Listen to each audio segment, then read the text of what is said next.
राजस्थान के सियासी संकट पर इस वक्त सभी की नजरें टिकी हुई है। आखिरकार राजस्थान में जब विधानसभा चुनाव होंगे, इन विधानसभा चुनाव के लिए न सिर्फ कांग्रेस पार्टी बल्कि बीजेपी खेमे से किसे आगे किया जाएगा सीएम पद की दावेदारी के लिए, इस पर सभी की नजरें टिकी हुई हैं। सभी यही जानना चाहते हैं कि आखिरकार बीजेपी किसे आगे करेगी और कांग्रेस किसे। लेकिन इसी बीच देखा जाए जो अंदरूनी कलह रही वो जग जाहिर हो गई, क्योंकि बीजेपी ने यहां पर सस्पेंस को बरकरार रखा है और वहीं कांग्रेस पार्टी यहां पर कलह का सामना कर रही है। बात कर रहे हैं एक बार फिर से मौजूदा मुख्यमंत्री अशोक गहलोत और पूर्व डिप्टी सीएम सचिन पायलट के बारे में। नमस्कार, मैं प्रांशी राठौर और आप देख रहे हैं नेक्स्ट 9 न्यूज।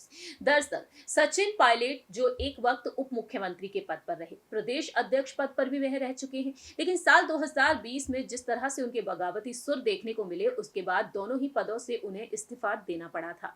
दरअसल 2018 में पायलट की अगुवाई में कांग्रेस ने चुनाव लड़े थे, लेकिन राजस्थान की कमान को अशोक गहलोत के हाथों में सौंप दिया गया। अब देखा जाए तो पायलट ने 11 अप्रैल को अनशन किया। वसुंधरा राजे की सरकार के दौरान जब भ्रष्टाचार हुआ था, उसको लेकर यहां पर कार्रवाई की वह मांग करते हुए नजर आए हैं। लगातार गहलोत सरकार से वह अहम मुद्दों पर जांच की मांग करते हुए देखे जा रहे हैं और बीते साल 25 सितंबर की रात जो घटनाक्रम हुआ था, उसे देखते हुए भी वह यहां पर मांग कर रहे हैं कि अनुशासनहीनता के मामले में आखिरकार आलाकमान फैसला क्यों नहीं सुना रहे हैं। ऐसे में यहां पर अटकलें ये तक तेज हो चुकी हैं कि कहीं ना कहीं सचिन पायलट अल्टीमेटम दे चुके हैं पार्टी छोड़ने का, और वह नई पार्टी का गठन कर सकते हैं या फिर वह बीजेपी से जुड़ सकते हैं, बीजेपी में शामिल हो सकते हैं। इसी बीच देखा जाए तो आलाकमान की कुछ मजबूरियां हैं, क्योंकि पायलट यहां पर उनके लिए काफी ज्यादा मायने रखते हैं, क्योंकि गुर्जर वोट बैंक के साथ साथ यहां पर पायलट का रुतबा कुछ अलग ही है।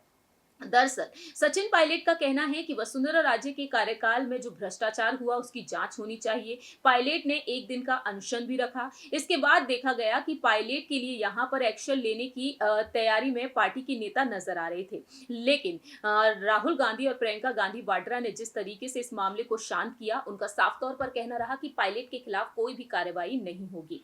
इसी बीच देखा जाए तो यहां पर इसकी बड़ी वजह यह है कि पायलट 6 जिलों में जनाधार माने गए हैं।